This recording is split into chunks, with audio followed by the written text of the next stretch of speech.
बोलो वृंदावन बिहारी लाल की जय। श्रीमद् भगवत गीता प्रथम अध्याय श्लोक संख्या 9 एवं 10। अन्ये च बहवः शूराः मदर्थे त्यक्त जीविता नाना शस्त्र प्रहारणा सर्वे युद्ध विशारदः। अन्य इनके अतिरिक्त बहुत से सुरा सूरवीर हैं। मदर्थे मेरे लिए त्यक्त जीविता अपने जीने की इच्छा का भी त्याग कर दिया है। च और नाना शस्त्र प्रहारणा जो अनेक प्रकार के अस्त्र शस्त्रों को चलाने वाले हैं। सर्वे सबके सब युद्ध विशारदः युद्ध कला में अत्यंत चतुर हैं। व्याख्या अन्य च बहवः शूरा मदर्थे त्यक्त जीविता। मैंने अभी तक अपनी सेना के जितने सूरवीरों के नाम लिए हैं उनके अतिरिक्त भी हमारी सेना में बाहलिक, भवशैल्य, भगदत्त, जयद्रथ आदि बहुत से शूरवीर महारथी हैं जो मेरी भलाई के लिए, मेरी ओर से लड़ने के लिए अपने जीने की इच्छा का त्याग करके यहाँ आए हैं। वे मेरी विजय के लिए मर भले ही चाहें पर युद्ध से हटेंगे नहीं। उनकी मैं आपके सामने क्या कृतज्ञता प्रकट करूं। नाना सहस्त्र प्रहारणा सर्वे युद्ध विशारदा। ये सभी लोग हाथ में रखकर प्रहार करने वाले तलवार, गदा, त्रिशूल आदि नाना प्रकार के शस्त्रों की कला में निपुण हैं और हाथ से फेंक कर प्रहार करने वाले बाण, तोमर, शक्ति आदि अस्त्रों की कला में भी निपुण हैं। युद्ध कैसे करना चाहिए, किस तरह से, किस पैतरे से और किस युक्ति से युद्ध करना चाहिए, सेना को किस तरह खड़ी करनी चाहिए आदि युद्ध की कलाओं में भी ये बड़े निपुण हैं, कुशल हैं।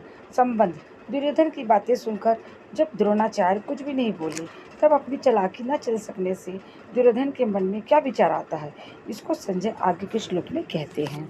अपर्याप्तम तद्विस्माकं बलं भीष्मभिरक्षितं पर्याप्तं त्वदेमेतेषां बलं भीमभिरक्षितं। अस्माकं हमारी तत् वह बलम सेना पांडवों पर विजय करने में अपर्याप्तम अपर्याप्त है, असमर्थ है। भीष्म भी रक्षितम उसके संरक्षण उभय पक्षपाती भीष्म है।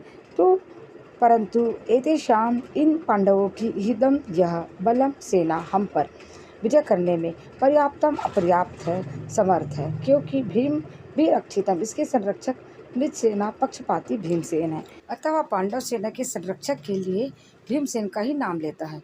विशेष बात, अर्जुन कौरव सेना को देखकर किसी के पास न जाकर हाथ में धनुष उठाते हैं।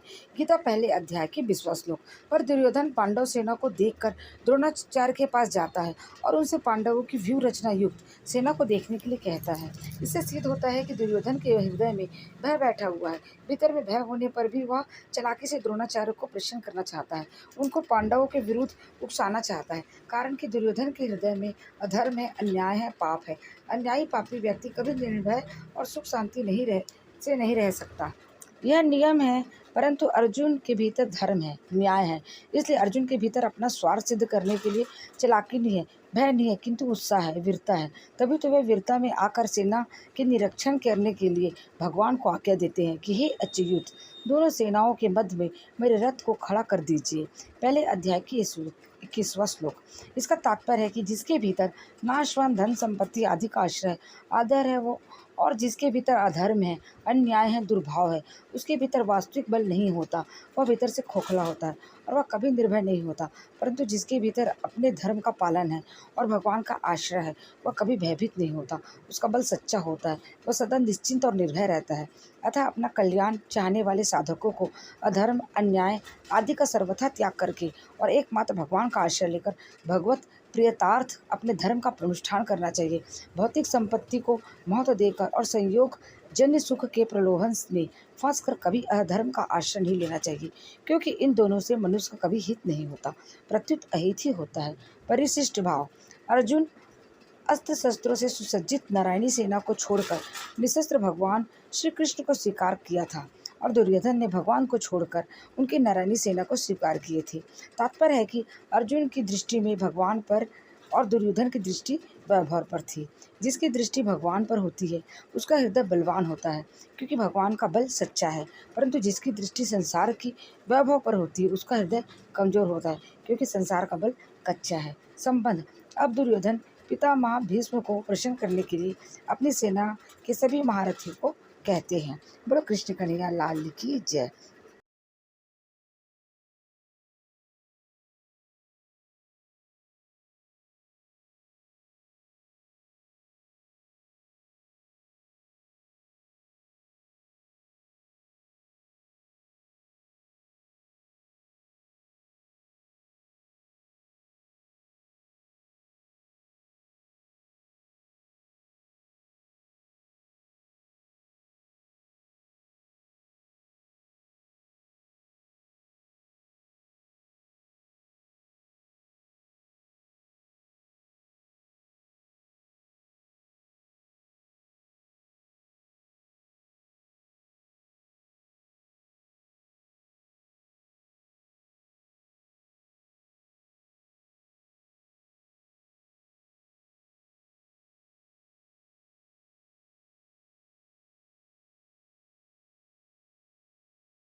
परंतु जिसके भीतर अपने धर्म का पालन है और भगवान का आश्रय है, वह कभी भयभीत नहीं होता। उसका बल सच्चा होता है, वह सदा निश्चिंत और निर्भय रहता है। अतः अपना कल्याण चाहने वाले साधकों को अधर्म, अन्याय आदि का सर्वथा त्याग करके और एकमात्र भगवान का आश्रय लेकर भगवत प्रीत्यार्थ अपने धर्म का अनुष्ठान करना चाहिए।